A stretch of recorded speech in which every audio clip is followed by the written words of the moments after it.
আগেও অনেক অবৈধ কর্মকাণ্ডের সাথে জড়িত ছিল, যেগুলো ওদের পাওয়ার থাকার কারণে বারবার সরিয়ে ফেলা হয়েছে, প্রমাণ লুটপাট করে ফেলা হয়েছে, প্রমাণ তছরূপ করে সেগুলো পুড়িয়ে ফেলা হয়েছে। আমি বলবো যে দায়িত্বশীল একটা গণমাধ্যমের প্রথম দায়িত্ব হচ্ছে যা কিছুই হোক, ঘটনা হোক, সেটা সত্যতা যাচাই করা। একটা বিজ্ঞাপন, মেডিকেল ইউনিভার্সিটির ভর্তি বিজ্ঞাপন, যেটা আপনারা কোনো ধরনের কোনো যাচাই বাছাই ব্যতীত বিজ্ঞাপন দিয়ে দিলেন, এর মানে কি? শুধুমাত্র আপনার কিছু আপনার ফ্রন্ট বিক্রি হবে আর আপনি টাকা পাবেন এই উদ্দেশ্যে, নাকি আপনার এখানে আরও অনেক স্বার্থ জড়িত ছিল? আমরা এই নর্দার্ন মেডিকেলে ভর্তির জন্য আমরা কিছু বিজ্ঞাপন টিভিতে আমরা এগুলার অ্যাড দেখতে পাই, যার মধ্যে অন্যতম ছিলেন প্রথম আলো। কারণ প্রথম আলো যেহেতু প্রথম সারির পত্রিকার মধ্যে পড়ে, তাদেরটা আমরা গুরুত্ব বেশি দেব। তা আমাদের বাবা মা এই সকল প্রথম আলোর মতো যে প্রথম সারির পত্রিকা এগুলো দেখে আশ্বস্ত হন যে না, আমার মেয়ে আমার ছেলে ঠিক মেডিকেলে বা ঠিক জায়গায় যাচ্ছে। এরপর তাও যখন আমরা ভেরিফিকেশনের জন্য আমরা কলেজকে জিজ্ঞেস করি যে আসলে কলেজে কি অনুমোদন রয়েছে, কারণ আমরা একটা নর্দার্ন শুনেছিলাম, কারণ যেহেতু আমাদের বাংলাদেশে আপনার জানবেন নর্দার্ন দুইটা, একটা রংপুর নর্দার্ন, একটা ধানমন্ডি নর্দার্ন।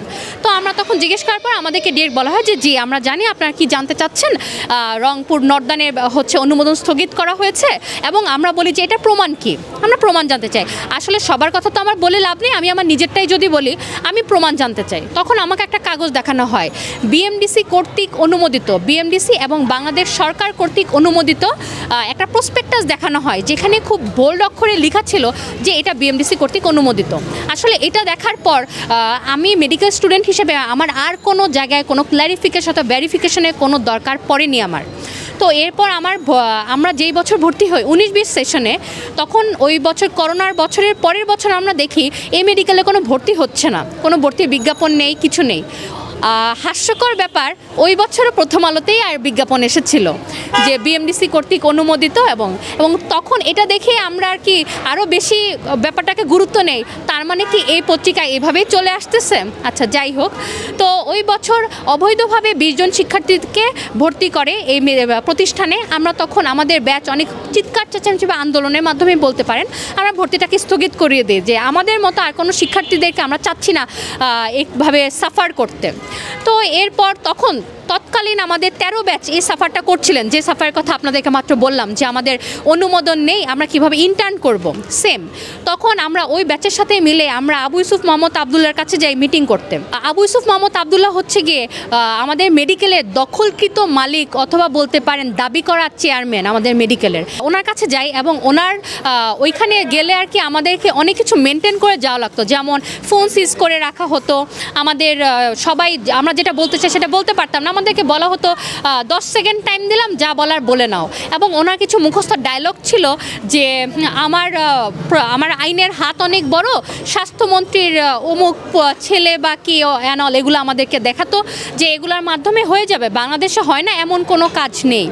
এই আশ্বাসের মাধ্যমে আমাদের যে 13 ব্যাচ তারা যখন অনুমোদন পাওয়ার কথা তখন না পেয়ে 8 মাস পরে অনুমোদন পায়। তো আমরা ভেবেছি ঠিক আছে, এভাবে আমাদেরও উনি হয়তো পার করবেন। তো তাও আমরা ওনাকে বলি যে স্যার 7-8 মাস মেডিকেল স্টুডেন্টের কাছে অনেক বেশি, একটা বিসিএস চলে যাবে, এফসিপিএস চলে যাবে, আমরা 7-8 মাস ওয়েট করতে পারবো না। এই কথা বলার কয়েক মাসের মধ্যেই বৈষম্যবিরোধী ছাত্র আন্দোলন শুরু হয় এবং 5 আগস্টের স্বাধীনতার পর আমরা ডিরেক্ট বলি স্যার এই মুহূর্তে বাংলাদেশের সব ন্যায়ের পথে হচ্ছে, আপনি তো এতদিন অনেক কিছুই করেছেন অন্যায়ভাবে, এখন মনে হয় এগুলো হবে না, এখন আপনি আমাদেরকে নিয়ে কাজ করেন, আমরা এখন ফাইনাল ইয়ারে, এখন আমাদের হাতে সময় খুব কম, এখন কাজ না করলে আমাদেরকেও 8 মাস লস করতে হবে। তখন আমাদের তৎকালীন প্রিন্সিপাল আমাদেরকে এক্স্যাক্টলি এই ওয়ার্ডটা উচ্চারণ করে 7 তলার উপর থেকে ফেলে দিলেও আমরা এই কাজ করতে পারবো না। তখন আমরা বাধ্য হই আবু ইউসুফ মোহাম্মদ আবদুল্লাহর সাথে দেখা করতে, দেখা করার প্রচেষ্টা চালাতে। উনি আমাদের সাথে দেখা করবেন না বলে জানিয়ে দেন। আমরা 25 আগস্ট ওনার কাছে গেলে, ওনার কার্যালয়ে গেলে উনি ওনার কিছু ভাড়া করা গুন্ডা আর ওনার যে গানম্যান তাদেরকে দিয়ে আমাদের মেয়েদের উপর হামলা করেন, শারীরিকভাবে হেনস্থা করেন এবং আমরা মামলাও করি। আমরা এই জন্য শেষ আশ্রয়টা চেয়েছি ঢাকা বিশ্ববিদ্যালয়ের কাছে যে আমাদেরকে এসব থেকে বের করেন, আমাদেরকে একটা গভর্নিং বডি প্রদান করেন যারা আমাদের দায়িত্ব নেবে, যারা আমাদের নিয়ে কাজ করবে। তখন আমরা দেখি 2022 সাল থেকে আমাদের মেডিকেলে কোনো গভর্নিং বডি নেই। আর আমাদের মেডিকেলটা আপনারা খোঁজ খবর নিলে হয়তো জানতে পারবেন মেডিকেল এখন পঙ্গু অবস্থায় আছে। যে মেডিকেলে আসবে তার জেনে আসতে হবে এটা একটা লস প্রজেক্ট, এখানে কোনো প্রফিটের আশা করে আসতে পারবে না শুধুমাত্র স্টুডেন্ট স্বার্থ না দেখলে। তো আমরা আমাদের স্টুডেন্ট স্বার্থ দেখার জন্যেই, যেহেতু 2022 সাল থেকে গভর্নিং বডি নেই আর ঢাকা বিশ্ববিদ্যালয়ে কাজ করছে না, আমরা তখন রাস্তায় নামি, বলতে পারেন বাধ্য হই যে কারা আমাদের দায়িত্ব নেবে।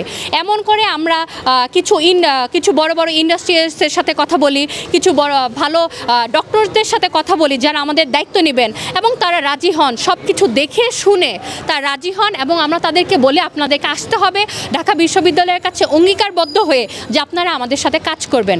ওইটা একটা প্রস্তাবনা কমিটিও দেই, যার ফলস্বরূপ মেডিকেল ইন্সপেক্টর আমাদেরকে বলেন যে উনি স্টুডেন্ট স্বার্থ দেখবেন। এই ওনার বলা থেকে 3 মাস পর আমাদেরকে ঘুরিয়ে ফিরিয়ে 100 ঘাটের পানি খাইয়ে উনি গতকালকে একটা ওনার মন গড়া, যেটা সম্পর্কে আমরা আসলে কিছু জানি না, ওনার মন গড়া একটা কমিটি দিয়েছেন।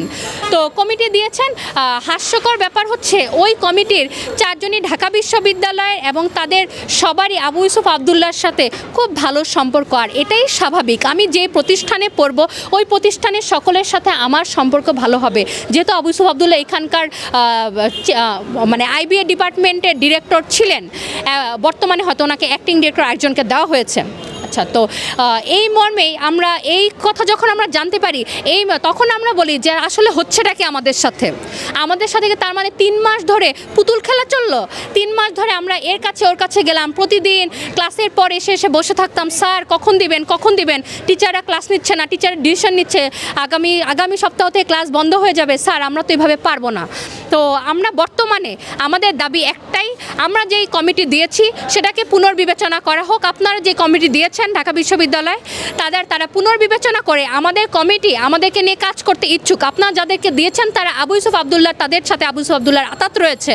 আমরা কোনো ফ্যাসিস্ট দোসর অথবা তাকে সহযোগিতা করে এমন মানুষকে আমাদের প্রতিষ্ঠানের দায়িত্ব নিতে দিব না। এটা আমার প্রতিষ্ঠানের দায়িত্ব, যে কেউ এসে নিয়ে নিবে, আমার ক্যারিয়ারের কথা চিন্তা করবে না, 91 জন স্টুডেন্টকে মৃত্যুমুখে ঢেলে দিবে, আমরা সেটা হতে দিব না।